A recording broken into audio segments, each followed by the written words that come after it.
चर्चा ये तेरा सरेआम करेगी, चर्चा ये तेरा सरेआम करेगी, झुककर ये दुनिया तुझे सलाम करेगी। चर्चा ये तेरा सरेआम करेगी, झुककर ये दुनिया तुझे सलाम करेगी। संघर्ष की राह पर आज अगर चल दिया तूने, संघर्ष की राह पर आज अगर चल दिया तूने, तो कल ये कुदरत भी सरजमी तेरे नाम करेगी, तेरे नाम करेगी। नमस्कार दोस्तों, मैं आपका दोस्त सागर कुमार राव स्वागत करता हूं आप सभी का आपके अपने YouTube channel study CBL classes में। दोस्तों, आज मैं रसायन विज्ञान क्लास 12वीं के वैद्युत रसायन से एक बहुत ही ज़्यादा मोस्ट इम्पॉर्टेंट टॉपिक लेके आपके मध्य उपस्थित हूँ, जो चाहे कम्पिटिटिव एग्ज़ाम हो या बोर्ड का एग्ज़ाम हो। बोर्ड के एग्ज़ाम में तो 100% हर वर्ष यह प्रश्न पूछता है। तो दोस्तों, जो 12वीं के स्टूडेंट हैं उन्हें काफ़ी ध्यान देने की ज़रूरत है, और उसके अतिरिक्त जो कम्पिटिटिव एग्ज़ाम वाले हैं उनको भी ध्यान देने की ज़रूरत है। लेकिन 12वीं को बोर्ड देना है, इसलिए उन विद्यार्थियों के लिए ये बहुत ही जो है कारगर सहायतामंद वीडियो होगी। और मैं उम्मीद करता हूं कि जो भी दोस्त मेरा ये वीडियो देख रहे हैं, वे जो भी बोर्ड की तैयारी में लगे हुए हैं, वो कॉपी और पेन लेके तुरंत जो है तैनात हो जाएं, क्योंकि अब आपको इतना कुछ मिलने वाला है कि यहाँ से आपके केमिस्ट्री में एक बहुत बड़ा नंबर जुड़ेगा। तो इसी के साथ जो दोस्त इस चैनल पर नए हैं वो फटाफट चैनल को सब्सक्राइब कर लें, क्योंकि जब भी मैं कोई नई वीडियो डालूं नोटिफिकेशन बेल को ऑन कर लें, ताकि नोटिफिकेशन उन तक पहुंच जाए। और जो दोस्त इस चैनल का हिस्सा बन चुके हैं उन्हें बस इतना करना है कि ज़्यादा से ज़्यादा जो है चैनल को लाइक करना है और अपने दोस्तों तक शेयर करना है। और दूसरी चीज़ जो है, अच्छे से अच्छे मोटिवेटिव कमेंट करना है, ताकि मैं उससे प्रेरित होकर और भी अच्छी वीडियो बना सकूं। ठीक है दोस्तों, तो चलिए आज का बहुत ही मोस्ट इम्पॉर्टेंट टॉपिक फैराडे का नियम। लेकिन फैराडे का नियम क्या है, जरा इसको देख लेते हैं।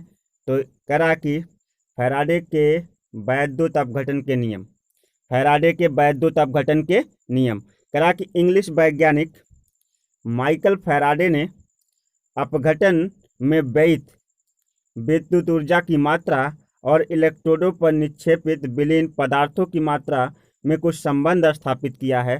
ये अपने प्रयोगों द्वारा संबंध स्थापित किया था। इसे ही जो है इन्होंने कहा फैराडे का नियम। ध्यान दीजिएगा, एक बैटरी हम बनाते हैं, चार्जेबल बैटरी है, जिसे हम किसी माध्यम से चार्ज करते हैं। इसमें 2 इलेक्ट्रोड, ये प्लस हो जाता है, ये माइनस हो जाता है। और चार्जेबल बैटरी का मतलब ये कह रहा कि इस चित्र को ध्यान से देखिएगा, आपको सारी बातें समझ में आएंगी। कह रहा कि जब इस बैटरी को चार्ज करने के लिए या इससे कार्य लेने के लिए वैद्युत अपघटनी विलयन, इसमें कोई अपघटनी विलयन भरा हुआ है, जब इस वैद्युत अपघटनी विलयन में वैद्युत धारा प्रवाहित करते हैं, क्या प्रवाहित करते हैं? वैद्युत धारा, यानी आवेश डालते हैं। आवेश का मात्रक कूलाम होता है। मान लीजिए 1 कूलाम की वैद्युत धारा जब हम इसमें डालते हैं, तो इसके इलेक्ट्रोडों पर कुछ पदार्थ मुक्त होता है, कुछ पदार्थ क्या होता है? निक्षेपित होता है, जिसे हम W से दिखाते हैं। किसे दिखाते हैं? W से। पदार्थ की मात्रा को हम W से, वेट यानी भार को W से दिखाते, कुछ ग्राम। तो W कुछ, यानी कहने का मतलब ये है कि यहाँ पे W ग्राम पदार्थ क्या हो जाता है? निक्षेपित हो जाता है। और ये निक्षेपित यदि मुक्त हुआ पदार्थ और यह जो है उसमें जो है संयंत्र में जो है प्रवाहित की गई विद्युत धारा का आपस में क्या होता है? कुछ ना कुछ संबंध होता है। इसी को प्रयोगों द्वारा, मैं फिर से बोलूं, इलेक्ट्रोडों पर निक्षेपित हुए पदार्थ और साथ ही साथ जो है संयंत्र में प्रवाहित की गई विद्युत धारा में कुछ ना कुछ जो है संबंध होते हैं वैद्युत धारा तथा निक्षेपित हुए पदार्थ में। इसी को माइकल फैराडे ने जो है अपने प्रयोगों द्वारा सिद्ध किया। मैं एक एक करके पूरा आपको समझाता चलूँगा, और ये तभी समझ में आएगा, तभी संभव है जब आप जो है कॉपी और पेन लेकर जो है लिखना शुरू कर देंगे। ठीक है ना? तो दोस्तों, अब जो बोर्ड के बच्चे हैं वो तो अच्छी तरह से जानते हैं कि उनको करना क्या है। उनको हर एक पॉइंट को बहुत अच्छी तरह से नोट करना है। ये तो वैसे भी लॉकडाउन में हमारी पढ़ाई पूरी तरह से बर्बाद हो चुकी है, लेकिन कम से कम जो कुछ मिले, कहते ना, something is better than nothing, मतलब बहुत ज़्यादा से थोड़ा कुछ मिल जाए तो अच्छा होता है।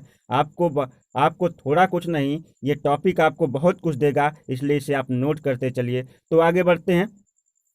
तो फैराडे ने इसके लिए जो है हालांकि 4 नियम दिए हैं, लेकिन इंटरमीडिएट के एग्जामिनेशन में उनके सिलेबस से केवल 2 नियम ही आपको पढ़ने हैं, फैराडे का प्रथम नियम और फैराडे का द्वितीय नियम। और 2 नियम में हम समय बर्बाद नहीं करेंगे, केवल हम जानते हैं कि फैराडे का प्रथम नियम और फैराडे का द्वितीय नियम ही हमारे लिए क्या है, मोस्ट इंपॉर्टेंट है, तो हम उसी पर फोकस करेंगे। ठीक है दोस्तों, तो चलिए, क्या होता है ये निक्षेपित हुए पदार्थ और जो है प्रवाहित की गई जो है वैद्युत धारा में संबंध, इसी चीज़ को हम जानेंगे। फैराडे ने अपने प्रयोगों द्वारा क्या सिद्ध किया। जब फैराडे ने अपना प्रयोग किया तो उन्हें जो है जो परिणाम मिले उसके अनुसार उन्होंने जो है फैराडे का प्रथम नियम और फैराडे का द्वितीय नियम। तो चलते हैं देखते हैं फैराडे का प्रथम नियम क्या कहता है। तो देखिए दोस्तों, हेडिंग डाल दीजिए फैराडे का प्रथम नियम। और फैराडे का प्रथम नियम में देखिएगा, कह रहा है कि वैद्युत अपघटन में किसी इलेक्ट्रोड पर निक्षेपित या विलीन पदार्थ की मात्रा वैद्युत अपघट्य में प्रवाहित विद्युत धारा की मात्रा के क्या होती है, समानुपाती होती है। कह रहा है कि इलेक्ट्रोडों पर, ये देखिए, ये मैंने फिर से बैटरी बनाई और यहाँ पे मैंने 2 इलेक्ट्रोड फिर से लिए, ये माइनस ये प्लस, और यहाँ पे मैं वैद्युत धारा प्रवाहित कर रहा हूँ। तो वैद्युत धारा का मात्रक जो आप जानते हैं, आवेश, वैद्युत धारा का मात्रक कूलाम, आवेश का मात्रक क्या होता है, कूलाम। तो जितने कूलाम की हम वैद्युत धारा प्रवाहित करेंगे, ये मात्रा वैद्युत धारा को हम कूलाम से दर्शा रहे हैं, और साथ ही साथ जो है पदार्थ की मात्रा को हम डब्ल्यू से, वैद्युत धारा की मात्रा को हम कूलाम से दर्शा रहे हैं और पदार्थ की मात्रा को हम किससे, डब्ल्यू से। तो कह रहा है कि किसी इलेक्ट्रोड पर निक्षेपित, ये इलेक्ट्रोड है, ये इलेक्ट्रोड है, किसी इलेक्ट्रोड पर निक्षेपित या विलीन या मुक्त हुई पदार्थ की मात्रा उसमें प्रवाहित की गई वैद्युत धारा की मात्रा की क्या होती है, समानुपाती। बहुत अच्छे, पदार्थ की मात्रा वैद्युत धारा की मात्रा के समानुपाती। वैद्युत धारा को हमने जो है क्यू से दर्शाया है, पदार्थ की मात्रा को डब्ल्यू से दर्शाया है, तो समानुपाती होती है, ध्यान दीजिएगा। तो जब समानुपाती होती है तो डब्ल्यू समानुपाती क्या हो जाएगा, क्यू। देखिए यहाँ पे लिखा, यहाँ कैपिटल क्यू हमने लिखा है, कोई बात नहीं, आप कैपिटल या स्मॉल कुछ भी लीजिए। और फिर आपको ये समानुपाती हटाना है, तो डब्ल्यू बराबर लिख देंगे क्या, मान लीजिए नियतांक मान लेते हैं जेड और यहाँ कर देते हैं क्यू, तो हो जाएगा डब्ल्यू बराबर जेड क्यू। जैसा कि यहाँ पे आप देख सकते हैं, मैं थोड़ा सा जूम करूँ, देखिएगा यहाँ पे डब्ल्यू समानुपाती क्यू है, कैपिटल क्यू है, और उसके बाद आपको यहाँ समानुपाती के चिन्ह को हटाना है, तो डब्ल्यू बराबर आप क्या लिख देंगे, जेड क्यू। ठीक है ना, इतना तो समझ में आया होगा, डब्ल्यू बराबर जेड क्यू। अब हम आगे बढ़ते हैं,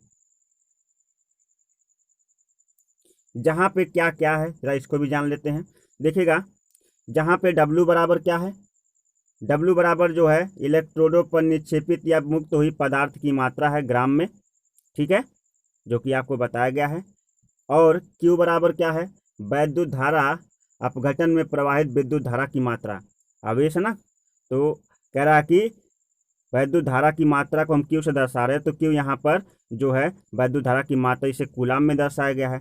जेड क्या आया था जो हमने नियतांक माना था, जेड है निक्षेपित पदार्थ का वैद्युत रासायनिक तुल्यांक ग्राम प्रति कूलाम में, ग्राम प्रति कूलाम में, क्योंकि ये ग्राम में है और ये कूलाम में है, तो ये ग्राम प्रति कूलाम में हो जाएगा। जेड क्या है, निक्षेपित पदार्थ का वैद्युत रासायनिक तुल्यांक, निक्षेपित पदार्थ का वैद्युत रासायनिक तुल्यांक ग्राम प्रति कूलाम में जेड। डब्ल्यू क्या है, इलेक्ट्रोड पर निक्षेपित या विलीन पदार्थ की मात्रा है। क्यू क्या है, वैद्युत अपघट्य में प्रवाहित विद्युत की मात्रा कूलाम में। जेड क्या है, निक्षेपित पदार्थ का वैद्युत रासायनिक तुल्यांक ग्राम में है। अब देखिए यहाँ पर आपसे कुछ शर्तें कह रहा है, उन शर्तों को हम फॉलो करते चलेंगे, और जब आप फॉलो करते चलेंगे तो देखिएगा आपको बहुत कुछ मिलने वाला। बस आप पूरी वीडियो को देखिएगा, वीडियो को स्किप मत कीजिएगा, क्योंकि ये आपके बोर्ड, आपके जो है कम्पिटिटिव एग्जाम की दृष्टिकोण से बहुत ही महत्वपूर्ण वीडियो है। तो आगे बढ़ते हैं। देखिए, माना यदि आई एम्पियर की विद्युत धारा टी सेकेंड तक जो है प्रवाहित करती है, तो डब्ल्यू ग्राम पदार्थ क्या हो जाता है, निक्षेपित। देखिएगा ऐसे मान लीजिए, यही ना संयंत्र है, इसमें जो है इलेक्ट्रोड बन गए, प्लस है माइनस है, ये वैद्युत धारा प्रवाहित कर रहे हैं। क्यू वैद्युत धारा प्रवाहित कर रहा कि यदि आई एम्पियर की वैद्युत धारा कितने समय तक, टी सेकेंड तक जो है प्रवाहित की जाती है, तो कितने ग्राम, W ग्राम क्या हो जाता है, पदार्थ निक्षेपित हो जाता है। ठीक है ना, ये एक शर्त रख रहा है। तो फिर एक फार्मूला होता है वैद्युत धारा आवेश के लिए, यानी Q आवेश बराबर यानी कूलाम, यहाँ पे देखिए आवेश बराबर Q बराबर I इंटू टी होता है। आप ये बहुत फेमस फार्मूला आप सभी ने कक्षा 10 में वैद्युत रसायन में पढ़ा होगा। Q बराबर I इंटू टी, जैसा कि यहाँ पे लिख दिया गया है Q बराबर I इंटू टी। हम मान लेते हैं इसको समीकरण नंबर 2। समीकरण नंबर 1 जो इससे पहले हमने लिखा था, समीकरण नंबर 2। तो देखिए Q बराबर, जब Q बराबर I इंटू टी हो गया तो W बराबर क्या होता है, जरा इसको भी जान लेते हैं। W बराबर हमारा होता है Z गुणे I गुणे टी। ऐसा क्यों हो गया, जरा इसको भी जान लीजिए। जैसे देखिएगा कि आपने लिखा है पिछले फार्मूले में, थोड़ा चलते हैं। आपने वहाँ पे क्या लिखा है, आपने लिखा है W प्रोपोर्शनल डाइट Q और W बराबर ZQ। W बराबर क्या लिख दिया है, ZQ। ठीक है ना, W बराबर आपने लिखा है ZQ और वो किसके बराबर है, Q बराबर किसके है, W के। तो Q बराबर जब W के है तो Q बराबर यहाँ पे क्या हो गया, W। ठीक है ना, तो W बराबर ZIT, W बराबर ZIT, Z और Q के स्थान पे क्या हो गया, IT। ठीक है ना, Q बराबर IT होता है, ध्यान दीजिएगा। ये देखिए Q बराबर क्या लिखा है, IT। Q बराबर यहाँ देखिए आवेश बराबर धारा गुणे समय T हो गया। अगर Q बराबर ये होता है तो हमारा फिर फार्मूला, तो फिर हम W बराबर लिख देंगे, ZQ था हमारा पिछले वाले फार्मूले में, W बराबर ZQ। ध्यान दीजिएगा, क्योंकि Z आपने नियतांक माना था, Q आपका आवेश था, तो W बराबर ZQ और तो Q के स्थान पर हम क्या लिख देंगे, IT। ठीक है दोस्तों, तो हो जाएगा, ध्यान दीजिएगा थोड़ा सा, तो हो जाएगा आपका W बराबर ZIT, समीकरण नंबर 3। फिर से मैं एक बार समझाऊं, इधर देखिएगा आपने लिखा है W प्रोपोर्शनल डाइट, W समानुपातिक Q और W बराबर ZQ। W बराबर ZQ, इसी चीज़ को याद रखिएगा, W बराबर ZQ। अगर हम लिख सकते हैं कि W बराबर ZQ होता है, ध्यान दीजिए, अगर हम लिख सकते हैं कि W बराबर ZQ होता है, ZQ अगर हम लिख दें यहाँ पे, तो Q बराबर होता है I इंटू टी, यानी जहाँ पे Q है वहाँ पे I इंटू टी लिख सकते हैं। तब हम इसके साथ लिख सकते हैं W बराबर Z गुणे I गुणे टी, लिख सकते हैं कि नहीं, ध्यान सोचिएगा, लिख सकते हैं दोस्तों। आगे बढ़ते हैं। करा कि यदि मान लीजिए कि धारा जो है 1 एम्पियर की है, I बराबर कितना है, 1 एम्पियर, और T बराबर कितना है, 1 एम्पियर। अगर हम धारा और समय को 1 एम्पियर मान ले तो ये धारा, तो Q बराबर क्या होता है, Q बराबर होता है I इंटू टी, होता है कि नहीं, Q बराबर होता है I इंटू टी। तो Q बराबर हो जाएगा, धारा को हमने 1 माना है और समय को हमने 1 माना है, तो Q बराबर कितना हो जाएगा, Q बराबर हो जाएगा 1, है ना, होगा कि नहीं।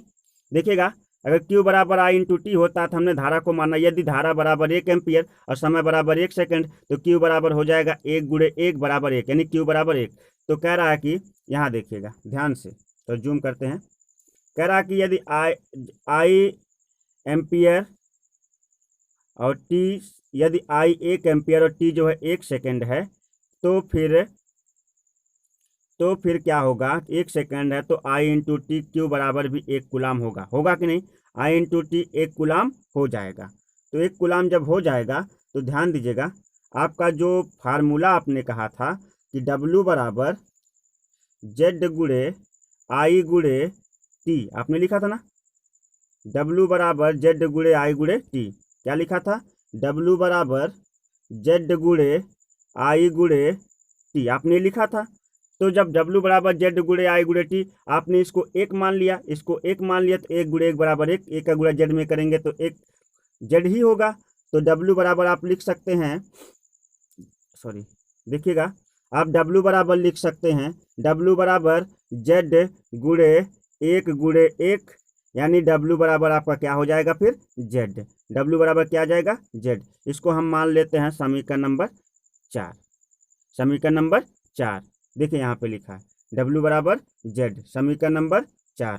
आपको समझ में आ रहा होगा कहाँ से क्या आ रहा है। स्टेप बाय स्टेप आप नोट करते चलिए, आपको सारी चीज़ें बिल्कुल क्लियर होती जाएंगी फैराडे के प्रथम नियम। और मैं इतना आसान करके पढ़ा रहा हूँ कि ना समझने का तो कोई सवाल ही नहीं है। यदि आप कोई स्टेप मिस करेंगे तभी आपको नहीं समझ में आएगा। तो दोस्त आप कोई स्टेप मिस मत करिए, आप एक एक पॉइंट को नोट करते चलिए कॉपी लेकर के, आपको बहुत ही बेहतर समझ में आएगा। अब हम आगे बढ़ जाते हैं। करा कि अतः किसी पदार्थ का वैद्युत रासायनिक तुल्यांक Z जो होता है प्रवाह करा कि पदार्थ की वह मात्रा है जो ग्राम में 1 कूलाम में विद्युत धारा प्रवाहित होने से निक्षेपित होती, क्योंकि Q बराबर 1 कूलाम आया था तो वही बात आपको बता रहा है। कह रहा है कि अतः किसी पदार्थ का वैद्युत रासायनिक जो तुल्यांक कैपिटल Z होता है वह जो है मात्रा ग्राम में है जो करा कि जो 1 कूलाम विद्युत आवेशित होने से निक्षेपित होती या मुक्त होती है। कहा कि नोट यहाँ पे देखिए कुछ लिखा है, जहाँ देख लेते हैं। नोट, किसी पदार्थ का 1 ग्राम, ये बहुत ही आसान नोट्स बनाया गया है, इसको ध्यान दीजिएगा।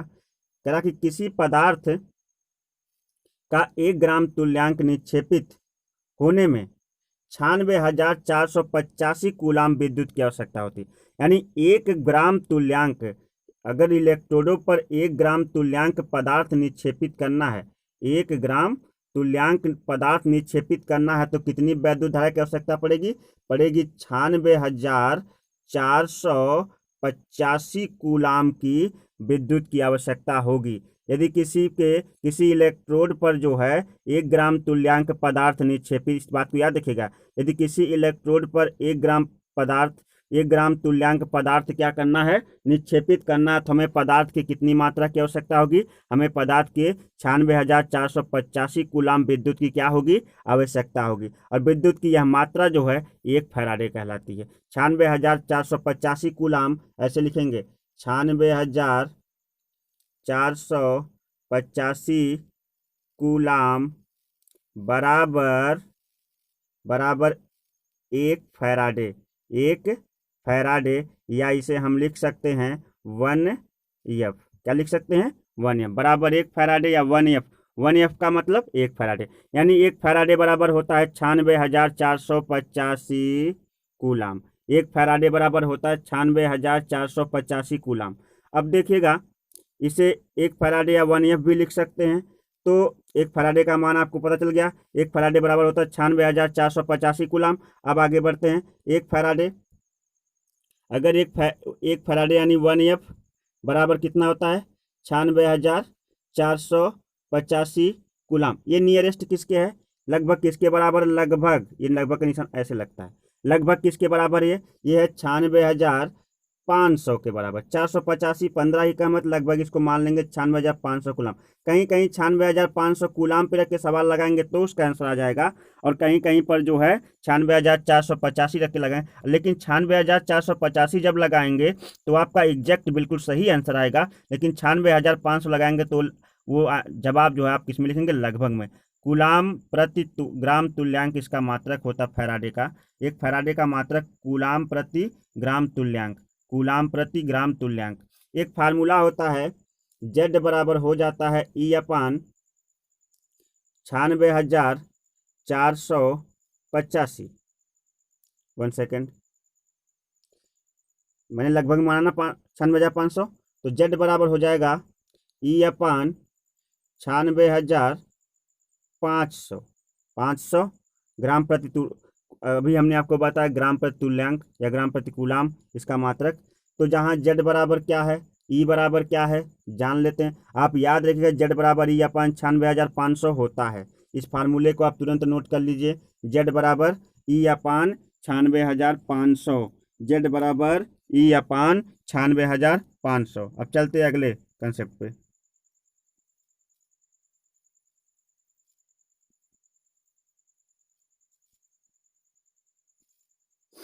आगे अगले कंसेप्ट पे दोस्तों ध्यान देखिए। समीकरण 3 से Z का मान स्थापित करने पे, समीकरण 3 था आपका, ध्यान दीजिएगा, समीकरण 3 था W बराबर Z गुणे I गुणे T। ये आप पहले पढ़ चुके हैं। W बराबर Z गुणे I गुणे T। तो जहाँ Z है वहाँ पर Z बराबर क्या होता है? E/, 96,485। तो W बराबर क्या हो जाएगा, आप Z बराबर होता है E बटे 96,485 ना, तो आप लिख देंगे W बराबर E अपान Z के स्थान पर लिख रहे हैं 96,500 है ना, 96,500 गुणे I है और गुणे क्या है T है, यही ना, ध्यान दीजिएगा। देखिए W बराबर होता है Z गुणे I गुणे T, तो Z बराबर होता है E अपान 96,500, तो E अपान 96,500, तो E अपान 96,500, तो E अपान आपने 96,500 गुणे I गुणे T लिख दिया है। अब क्या करेंगे आप, I गुणे T, अब आप कहेंगे कि W बराबर E अपान 96,500 गुणे I गुणे T, ठीक है ना। कहेंगे समीकरण नंबर 5 ही वैद्युत अपघटन के लिए फैराडे का प्रथम नियम है। समीकरण नंबर 5 कौन सा, W बराबर E अपान 96,500 गुणे I गुणे T, जहाँ E बराबर होता पदार्थ का तुल्यांकी भार और जो है W बराबर पदार्थ की ग्राम में मात्रा, I बराबर होता वैद्युत धारा और T बराबर होता प्रवाहित या वैद्युत धारा प्रवाहित होने में लगा समय, ठीक है ना दोस्तों। तो आपका W बराबर E अपान 96,500 गुणे I गुणे T जो है यह आपका फैराडे का प्रथम वैद्युत अपघटन का नियम है, और फैराडे का प्रथम नियम भी इसे कहते हैं। इस और जो है मैंने जो निकाला है वह फैराडे के नियम का गणितीय रूप है और बहुत ही आसान तरीके से निकाला है, इतने आसान तरीके से कि आप बहुत ही इत्मीनान से बैठकर जो कापी पेन लेकर इसे समझ सकते हैं। और यदि आपको वीडियो अच्छी लगती हो तो दोस्त इसे ज़्यादा से ज़्यादा शेयर करें, लाइक करें और ज़्यादा से ज़्यादा सब्सक्राइब करें। और इसी के साथ मैं जो है मिलता हूँ आपसे आपके काम के लायक एक नई वीडियो लेकर के, जो आपके लिए बहुत ही सहायतामंद साबित होगी। तो तब तक के लिए नमस्कार, बाय बाय, जय हिंद।